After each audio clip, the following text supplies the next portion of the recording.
اے بندے، دنیا پیٹھ پھیر چکی ہے اور آخرت کے لیے متوجہ ہو چکی ہے۔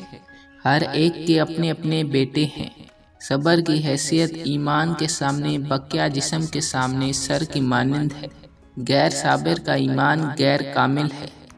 سب سے زیادہ اچھی اور عمدہ صفت یہ ہے کہ آدمی اپنی مرغوب چیزیں لوگوں پر خرچ کرے اور حاجت مندوں کی حاجت کو پورا کرے اور لوگوں کی مدد کرے۔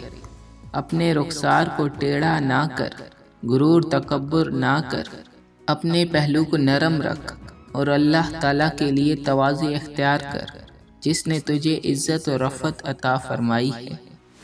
اخلاص مقربین کی عبادت، خدا ترسی مومنوں کا لباس، ذکر اللہ تعالیٰ عاشقوں کی خوشی ہے۔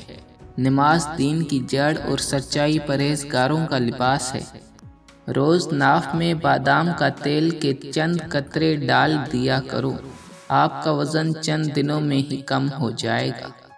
حرام چیزوں کو چھوڑنے اور گناہوں سے پرہیز کرنے سے بڑھ کر کوئی پرہیزگاری نفع بخش نہیں۔